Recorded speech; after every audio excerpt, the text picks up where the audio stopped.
Hello guys, welcome once again. And this is the last part of the constitutional and administrative development of Arunachal Pradesh statehood.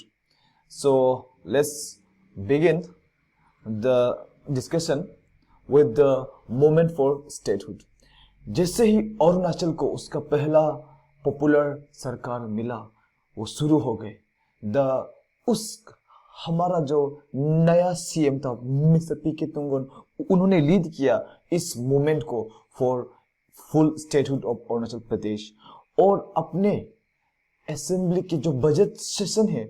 उन उन वहां पे उन लोगों ने एक यूनिनमसली एक प्राइवेट मेंबर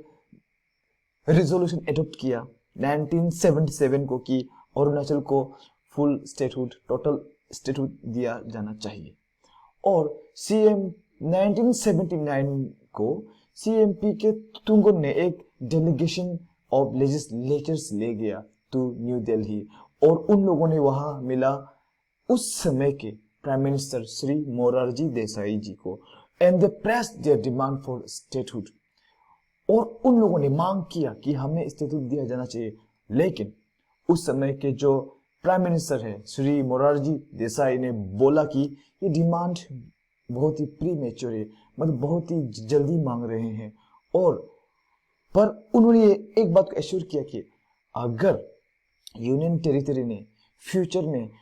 अच्छा से प्रोग्रेस किया और अगर वो इकोनॉमिकली साउंड हो गया तो देखा जा सकता है स्टेटहुड ग्रांट किया जा सकता है और हमारे जो लेजिस्लेचर्स थे उनके आर्गुमेंट क्या थे मेन आर्गुमेंट कि अगर नागालैंड को स्टेटहुड दिया जा सकता है तो अरुणाचल को क्यों नहीं क्योंकि एरिया वाइज अरुणाचल नागालैंड से बड़ा है क्या लॉजिक है एंड चाइना फैक्टर एक बहुत ही इंपॉर्टेंट चीज है क्यों बॉर्डर डिस्प्यूट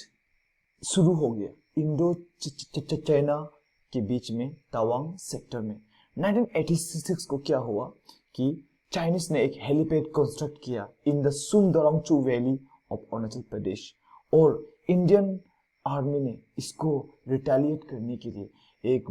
बहुत ही ज्यादा नंबर्स में ट्रूप्स भेजा to the Sino Indian border of Arunachal Pradesh and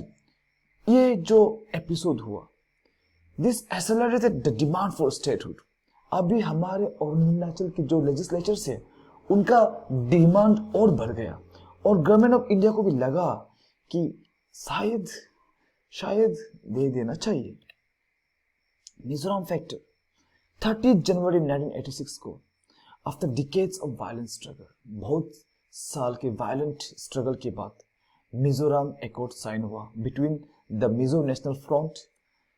lead by Laldenga and government of India और इस एकॉर्ड में एक बात को प्रॉमिस किया गया कि मिजोरम को स्टेटहुड दिया जाएगा और अरुणाचल भी उसी के साथ साथ अपना मांग को और जोर करना शुरू हो गया Arunachal by mean not the people of Arunachal Pradesh the legislatures of Arunachal Pradesh वो भी अपना मांग को और बढ़ाने लग गया और जोर देने लग गया कि हमें भी दे दीजिए स्टेटहुड बिकॉज उनका क्लेम था कि हम जुड़वा बहन है ट्विन सिस्टर्स है because both were given union territory under the same north east area reorganisation act 1971 initially पहले में सेंट्रल गवर्नमेंट बहुत ही रिलक्टेंट थे देने मन नहीं थे स्टेटहुड को बट जैसे ही वो इंडो चाइना बॉर्डर हो गया टेंशन जैसे ही the Chinese they constructed helipad in the Sumdorong Chu valley of Tawang और जैसे ही मिजोरम स्टेट बन गए तो गवर्नमेंट ऑफ इंडिया को लगा कि स्टेटहुड दे देना चाहिए नहीं तो यहाँ के लोगों को दुख फील होगा and they will feel very discriminated और वो ये भी चाहते थे कि एस अरुणाचल बहुत स्ट्रेटेजिकली लोकेटेड है तो यहाँ के लोगों को यहाँ के लोग वायलेंट एजिटेशंस नहीं करने चाहिए जो कि उन लोगों ने देखा नागालैंड और मिजोरम के केस में और उन्हें यह भी था कि अगर ये लोग वायलेंट एजिटेशंस करते हैं तो शायद चाइनीज भी इन्वॉल्व हो सकते हैं तो क्यों ना दे दिया जाए उनका ये सोच था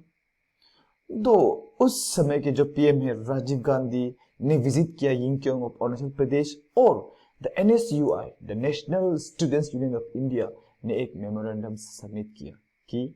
स्टेटहुड के लिए कि दे देना चाहिए अरुणाचल को स्टेटहुड। और लेटर सीएम गेगोंग अपांग जी अपने कैबिनेट कलीग्स को लेके दिल्ली गए फिर से, और वहां पे फिर से मांग शुरू करने लग गए। Interestingly APSU or Arunachal Pradesh Students Union (NPPA) were not in support of granting statehood.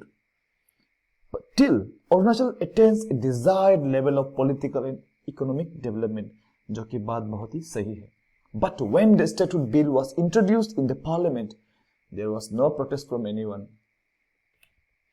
The State of Arunachal Pradesh Act 1986, with the 55th Constitutional Amendment Act 1986, हमें